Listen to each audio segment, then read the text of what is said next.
Le 22 avril, est-ce que vous avez mokolo oyo mwana mboka Alain Bolodjoa azali ko posséder to azali ko sala déposition ya Pierre Tombal ya mwana wa ye oya kufatika biso na kombo ya Elena Bolodjoa bisika nyonso papa Alain na libota nyonso ba Bolodjoa bosi kozala tozali vraiment de cœur na bino et longo na maman Grâce Tumba tozali mosika mena motema tozali elongo mikolo isko le 14 na ndambo ya fin ya weekend il y avait nouvelle beaucoup etambola ki o engisa ki presque de partout nouvelle amour ezaki ya nini ezaki arrivé ya sénateur Avito ex ancien président de la République na kombo ya Joseph Kabila tovandi tolamuki tomoni mwana mboka Steve Wembi a tweeté pour la koloba ete Joseph Kabila makolo na ye ezali déjà na Congo précisément na Goma bipayo wapi azali kozonga pa matie mwana mboka Joseph Kabila tango alekanaka na bilili na mboka bopaya le baki ete akozonga pe bozongi na ye kozala partie ouest bozongi wana epesi mbilinga awa na Kinshasa tomonaki ba mitindo to ba makambo to ba décision ya makasi esalemaki tomoni makambo ya sorte na sorte voire même tina kokanga ba activité nyonso ya PPRD ou sur la partie ya Joseph Kabila bande comme tuna na ngai esali boye est-ce que penza ya solo Joseph Kabila azongi na mabele ya Congo soki penza ya solo Joseph Kabila azali na Congo mais pona nini panique oyo esikozala makasi panique oyo nyonso esikozala ya nini et en quoi Joseph Kabila devient un témoin gênant en quoi Joseph Kabila devient un témoin gênant dans makambo oyo ezali koleka awa na ville province ya Kinshasa pamba te bato nyonso bakamata nani bato nyonso on dirait moto nyonso akomi na position de tir moto nyonso asimbi mondoki na mpona kotala ete bisika pe moto azali koleka na poso aleki ka pas attirer c'est ça ce que nous avons to vivre lokola na actualité na semaine passée. Mais beaucoup de Joseph Kabila, qui ne peut pas ma tête, on a qui m'a Germain Kambinga, non, on a secrétaire général à Barokuna, à l'écart qui n'a bilili. PPRDP et l'écart qui n'a bilili pour la première colloque, Joseph Kabila, tout va répondre que Joseph Kabila a zali penza na Congo, tout a zali na Congo. Ce qui penza ya solo, penza makasi, penza que Joseph Kabila a zali na Congo, tu pouvais bayango. Pas ma tête, tout le monde qui va qui tient dans kuna ye ba ke kuna ba panzi ba ke ba contrôler selon libeko o epesa maki to mona ki maman livre na ko silika to mona ki makambo ya sorte na sorte to la na nos vidéos oyo et après tous tombent comme des abeilles sur l'information koloba que non Kabila a choisi ko kende Goma donc yende azo soutenir donc quelle facilité na conclusion makambo même lobby wana oh non, RFI a lobby. Oh, sous crédible ndengo zoloba wana. Et puis lobby ba proche na Kabila. Ya wapi ba confirmer le kamao. Kabila zali wapi. C'est eso kamwisa. Donc en réalité le régime crée une distraction, ce qu'on appelle une diversion. Ba créer diversion na makambo pour population mona mabe oyo basali na mboka. Kokotisa M23 awa 14 mois kotike la bango nzela oyo bakotisa FRDC na cessé le feu ici la kate ba état de siège oyo ezalaki ti lelo awa même place ya kobanda kobunda baola kisa na population te Ndeko Ferdinand Kambere avant d'évoluer Joseph Kabila azali wapi? mais azana place oyo ya azali azana Goma nani alobi azana Goma nani te yo ni foi biso Joseph Kabila azana Goma to azana Goma te il faut baya na preuve kazawana parce que biso na basus nyos na Goma sur place où nous avons un parti politique on a un siège fédération na biso secrétariat ata moko oyo azwi moi nungu ki azawana azate mais tala déploiement pouvoir bâti na ba média koloba ki azana Goma tala déploiement. Donc, et puis quel acharnement sur la personne qui est à Kabila. Et puis kengaye sepelisanga à un moment donné parce que lobby awa bazali na ba perquisition na banda konaye o toko kende kinga kati o mbala moko baluki ba Kabila komi na Goma mbala moko komi bon donc mokolo M23 yona d'ailleurs si aloba mokonzi ayebi koleka mutu nyonso mafa ayebi koleka mutu nyonso sikoyo banda bauta bunagana banda ayaka na bango awa na Kinshasa bakendo signé ba accord na Kagame ba accord nyonso wana esili donc bao baza kola na poto évoluer bao baza kola na baye ba été po na bino Kabila azali na Goma te biso toyoki ye na Goma te toza information wana te ata moko ya PPRD ndenge tozali oyo ayebi ki azawana azana information wana te sikoni nozo senga na bao balobi ete azali na Goma bala kisaka si preuve parce que bazolo bao a Kigali bongo Kigali okokita ata mutu moko akomona yote ti oyo zwanzela parce qu'en même temps agitation ana même à Goma ezali na bao kamba kuna bango pe kaka kotuna est-ce que c'est vrai si akoti siko akokota saki ale ka frontière te parce que yé moko annonce qui était akokota alors akokota kaspas de la koya jour akoya batu bakomona ye akokota na polele bongo akokota siko ya kosala ndeni siko pourquoi Kabila a poni kaka partie orientale pour na kokota ninga lobaki et puis a poni ville ya Goma parce que a poni ndeni ayebisa nani ka poni ka Goma Olivier Kamitato ya on a lobby été relation ni ezali entre Kabila na Olivier Kamitato alors que na entourage te na batu nyonso ya kolobela ke na koleka kaka Goma ezaka Kamitato azam tu FCCT azam tu PPRD donc ils a lokuta akota na Goma te akoti na Goma te bon mutu na mutu ayebi tango osa message na ye bon babemba bon même président Félix Tamalo Bara bon o azasima eza kutu AFC wana eza Kabila eza la nini lokuta te parce que banda tuna bango bola kisa bango ba pesa ba preuve bongo so ezala kike azana Goma wana mutu alingaki ayeba liboso nani M23 te ou bien ba AFC wana te. Donc pour na yo zo mona ke makamboka mboka loba ezali lokuta te ça veut dire que bongo ezali lokuta te yo ndi preuve komi siko yo soba yo kika komi Goma nde komi preuve to bando yoka oh non to sengi bokanga ba siège na bango to sengi bokanga biloko na ye basa sonité mais normalement est-ce que normalement boza parti bokoyo kozala na fierté té parti du peuple pour la reconstruction et le développement de quel développement de quelle reconstruction alors que boza partie prenante na destruction et puis na division parce que PPRD ezali branche parce que les lots selon le pouvoir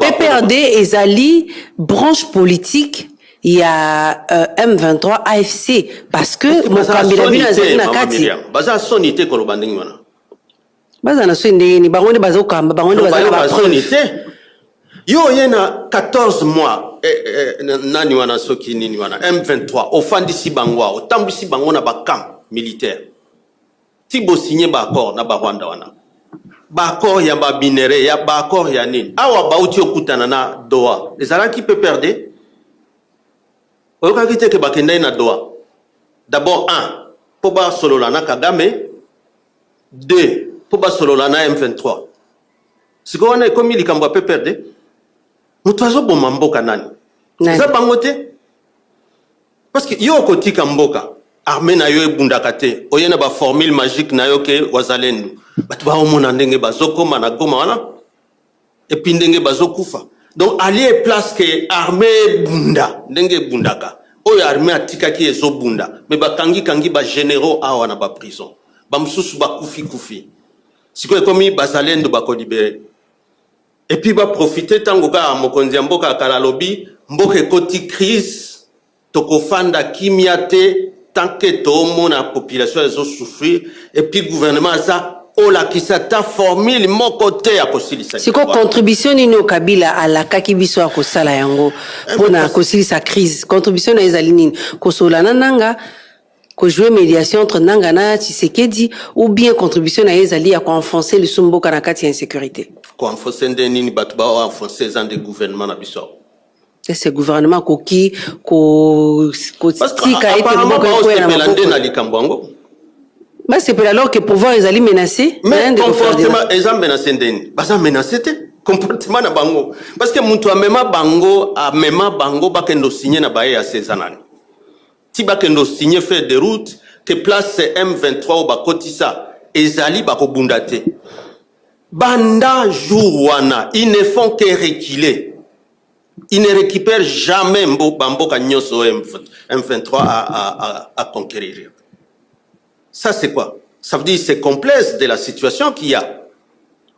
Uta Bunagana, Kiwanja, Ruchuru, Ozui Rugari, Ti Zwasikon ya Butembo kuna, Kanyabayonga, Kaina, Kirumba, Matembe, Nyos.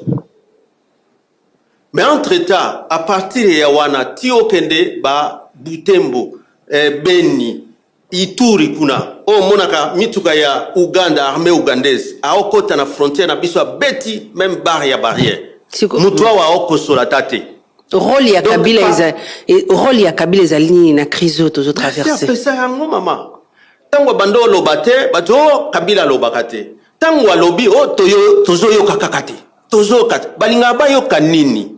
Parce que quand il vous dit que d'abord crise oyo so ezali, c'est du fait du gouvernement, c'est la mauvaise gouvernance. Mboka nini okoya moninga betaka M23 mais ba discours na bango nyonso, rhétorique na bango nyonso Kabila n'a jamais défait les M23.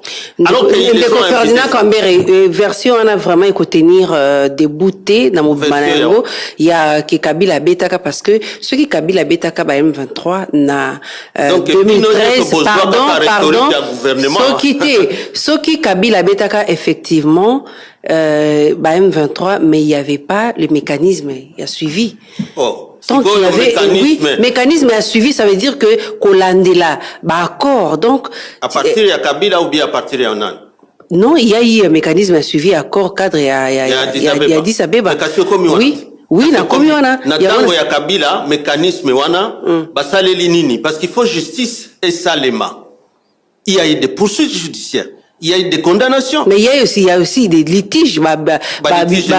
Accord où ils allaient signer de part et d'autre. Il fallait qu'ils respecter de part et d'autre. On a suivi. Kasi suivi accord cadre. Il a dit ça, non? C'est des suivi accord cadre. Il fallait réforme moko et salema. Notamment na armée. Notamment na baser. Est-ce que Bosala yango ya zongi sibiso na likambo? Mutwazongi sibiso awa eza Félix. Ezoka musanga ke siko Félix il croit que c'est maintenant facile qu'il y a Kowangana. Mutwazongi sikuna biso kuna eza Félix. La première année na prise de pouvoir na prise de pouvoir tant que pouvoir est commis na maboko na ye. C'est pas lui qui louait les FARDC. C'est pas eux qui disaient que Kabila est sérieux. Est-ce que bakutaka M23 na mboka we? Est-ce que bakutaki ke bagoma babukavu eza occupé? Mais ça suite logique il y a crise au botika qui suite nini yende yakei ko sala bisinya sinya na ba Rwanda wana tilelo oyo asinyaka comme accord ya Addis Abeba tibati a fait des routes que place M23 azali FARDC akobetate eza yete eza Kabila muto asinyaka na M23 mais M23 zalaki na Sabinyo non ni ne sala qui était le M23 nani a commis ça na Sabinyo tango azwaki pouvoir M23 zalaki na Sabinyo Sabinyo wana bayo occupé yango après que kutana awa na Kinshasa ezana ele kwa Kabila te et puis tango bakoti na Bunagana mutu nyonso ayebi ke bazwaki lisungi ya armée ougandaise mais après ça bango accord de mutualisation de forces ti le loyo accord ya mutualisation de forces UPDF FARDC ezali aolobela yango mwana Museveni tous les jours il dit à tout le monde à tout celui qui peut l'attendre na batuit na yewana que place M23 ezali bango pe bazali. Sobo bundisi M23 biso. Et pourtant, ils sont sur le sol congolais du fait de ces pouvoirs. Le gouvernement déjà a éclairci ça qui point là qu'on a été mission et PDF ils allaient à Kobundisa ba M23 te ils allaient prendre à traquer ADF na ba groupe armé mususu ba allait. Quoi différence à mon aezani? Na ba corps il y a PDF ils allaient il y a Kobundisa ba M23 te il y a Kobundisa là qui il y a EAC na il y a Sami DRC. Donc, accord wana ezande que tangu UPDF azawana pesa bango pif. Wana c'est l'obino. Ndeko bisote eza ba rapport ya Nations Unies oyo bazolo ba ke UPDF azo soutenir M23. Même kozwa bakanya bayonga wana batu ya UPDF bazala toujours na kati. Sikarabino. Et puis à l'Oba yango plusieurs fois. Mais pourquoi ils sont là pour défendre les M23? Pour défendre même l'UPDF. Parce que on a donc baozoué là, baozoué malobaya UPDF, bazoua défense na vis-à-vis na opinion nationale na bango. On est très triste. Ndeko Ferdinand Kambere donc pour la bino problème ils allaient pouvoir en place ils allaient binoter et puis Kabila zali na kati ya makambo te parce que asenga ba preuve batika la kopesa te. Nga ba preuve et puis place atikela likambo wana yebani ako cadre Addis Abeba ezalaki mécanisme national et a suivi accord à Addis Abeba et Salaka on a poursuivi même ceux qui étaient Naba Mbeba il y en a qui avaient été condamnés mais bao Nyoso Félix à libérer et puis c'est eux qui sont là-bas siko akenda siko likambwane comme siko ya Kabila donc Kabila za innocent na makambo bon siko ba ubanda wapi yo ya nolanga Kabila zali innocent na makambo bazali ou bien zali complice na degré nini ye mutu akenda fanda afandi kimia o azolo bate tango a lobby sikoyo ekomi problème Kabila zali complice Kabila zali complice ou bien zali complicité na makambo ezolika na est akozala complice nde nini no azali complice ekobanda nde nini azala complice ndenge M23 bandaki ndenge nanga ke kokota kuna ndenge baotikela bango mbamboka ndenge bagoma kwei babukavu kwei ndenge siko lelo to omona eloko mokote na banda ba accusation na bango ba omona loboko ata ya Kabila okay ata na place moko sika wabino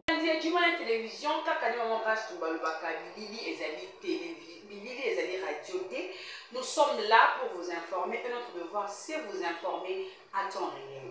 Na maenyo somaleka na kito tikola na ndenge bandeko la biso ya PPRD basi kopesa makanisi na bango sur arrivée ya autorité morale na bango wala tourner quand on va faire na Kambenga oyo alobaki kuna na mikolo misili koleka na ngambo kuna ya Top Congo FM. Tovani tolamuki tomoni vraiment que non gouvernement la biso ezali vraiment kondongwana pasi mingi makambo ezali kolekana pe tomoni interview ya mwana mboka Jacquemaine Chabani. Mwana mboka Jacquemaine Chabani alobi nini?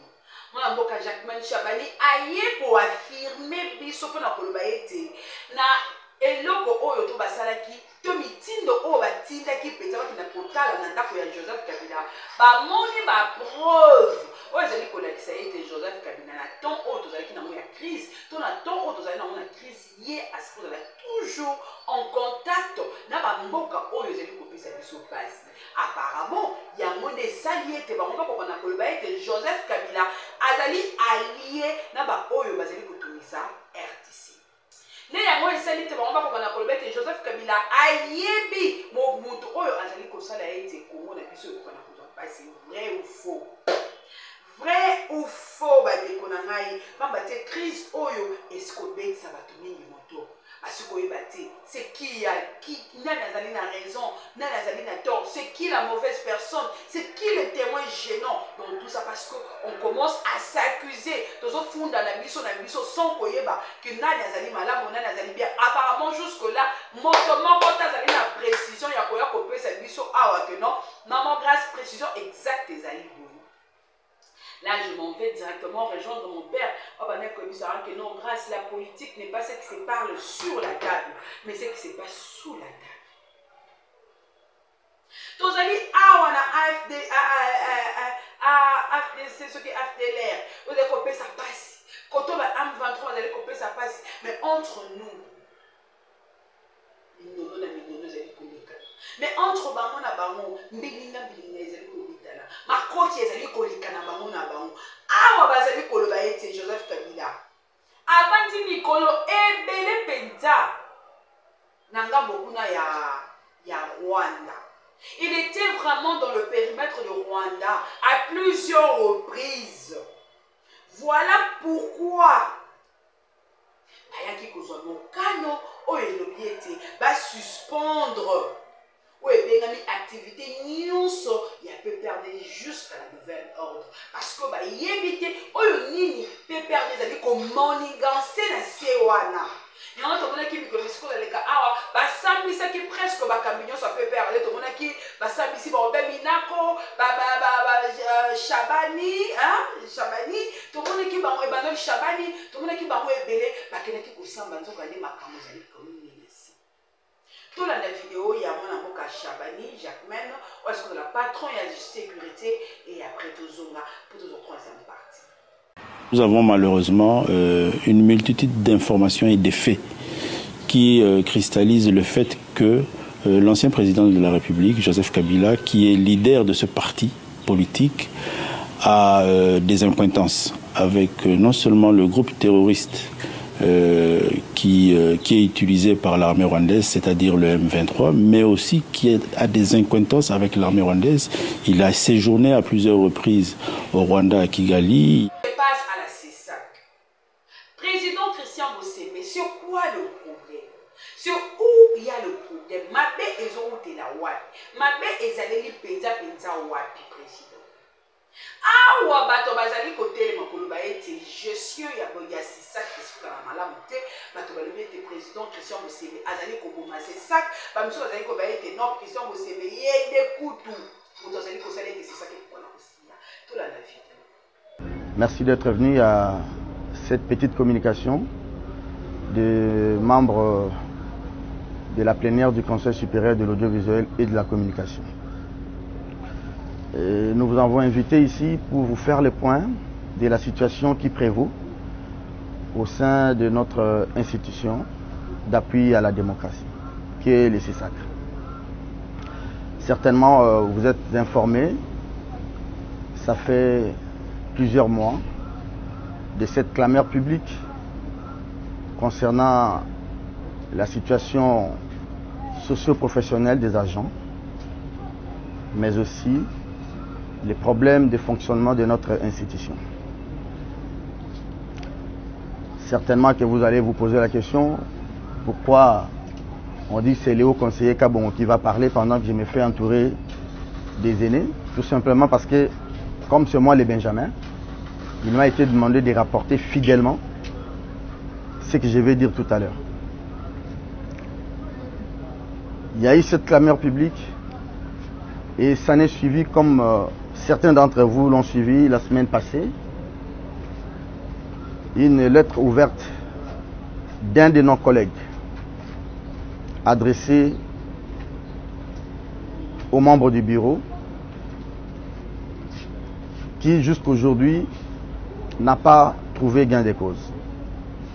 En lieu et place de la réponse du bureau,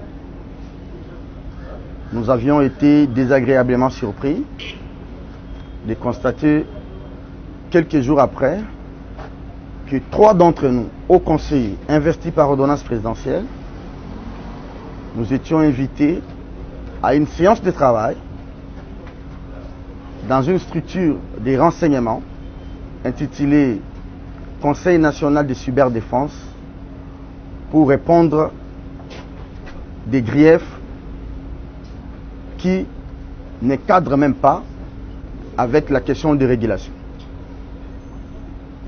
Et certains de nos collègues hauts conseillers ont posé ces problèmes au bureau via notre plateforme qui est les groupes officiels des hauts conseillers, CESAC, aux membres du bureau, au président, parce que, rappelez-vous, au terme de l'article 42 de notre loi organique, seul le président, qui est le chef de l'institution, chef de corps, est obligé de parler au nom de l'institution ou d'engager l'institution auprès des tierces.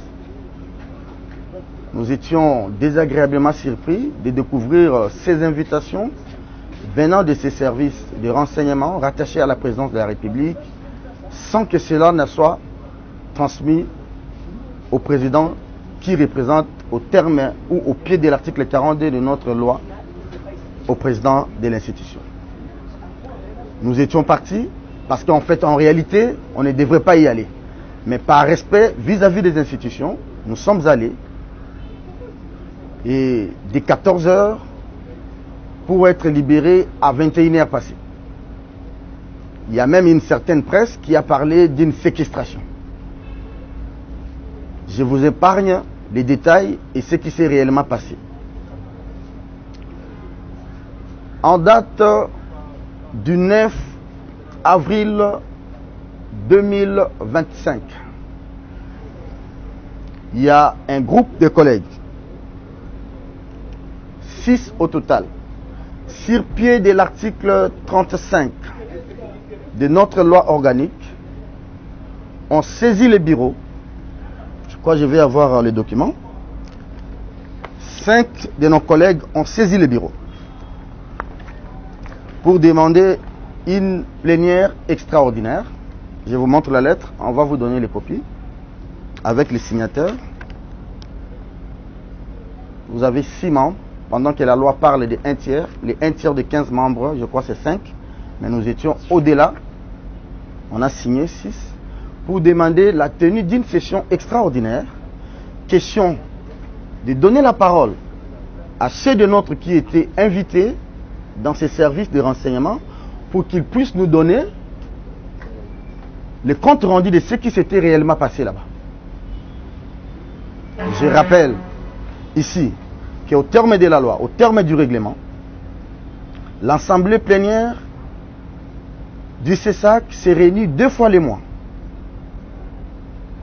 Les premiers jeudis et les 3e jeudis. Une session extraordinaire, toujours au terme de la loi, est convoquée chaque fois qu'il y a des besoins sur la convocation du président, ça c'est la loi, sur la demande du bureau, c'est toujours la loi que j'évoque, et enfin sur demande d'au moins 1 tiers des membres composant l'Assemblée plénière. Nous avons pensé mieux faire que de demander la mise en application de cette disposition de notre loi. Jusqu'aujourd'hui, les documents que je vous montre est resté lettre morte, sans écho de la part du bureau de notre institution. Qu'à cela ne tienne, l'eau a coulé sous les ponts. Nous attendions la convocation d'une session ordinaire.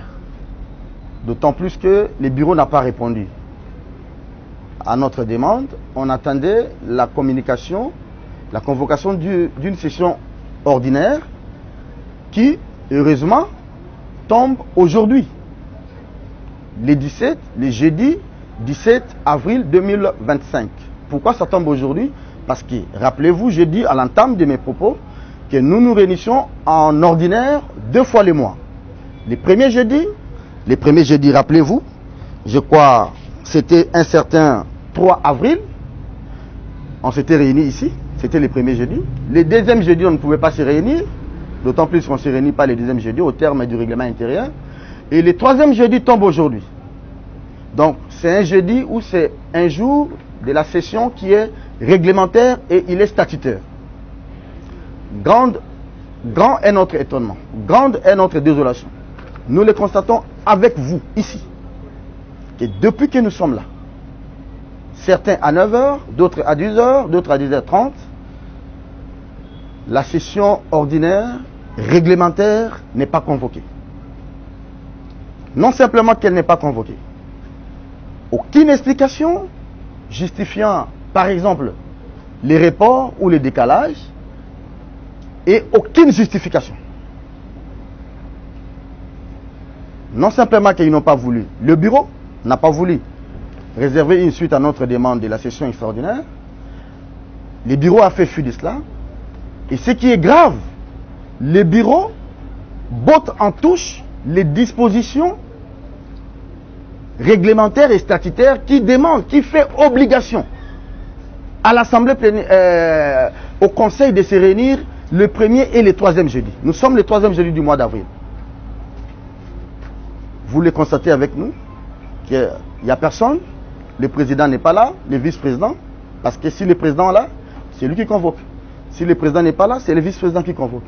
Ni le président, ni le vice-président, personne n'a convoqué. Généralement, s'il n'y a pas plénière, on nous informe. On nous dit et on avance les raisons. Je ne sais pas, même dans les groupes forums officiels des hauts conseillers, il n'y a aucune raison. On arrive, il n'y a pas de convocation de plénière.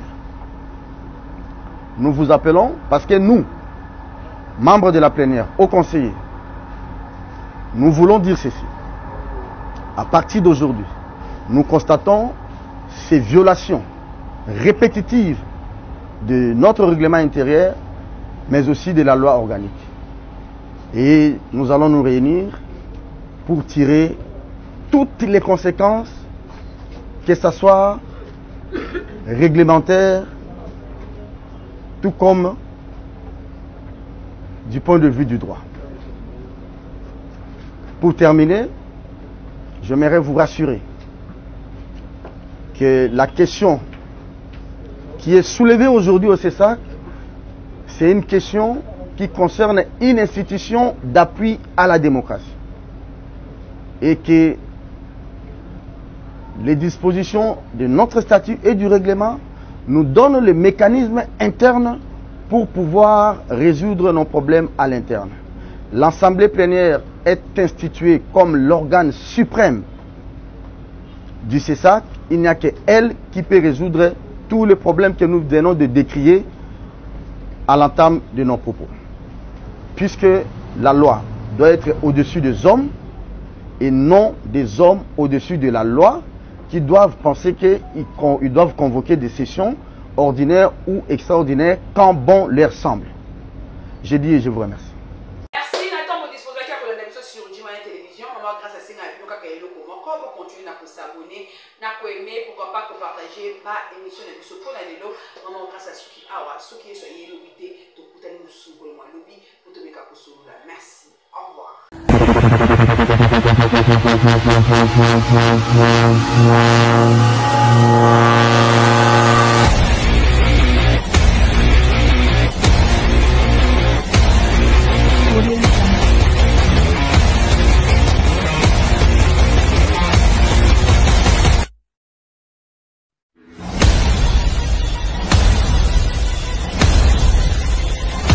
Audio Jungle.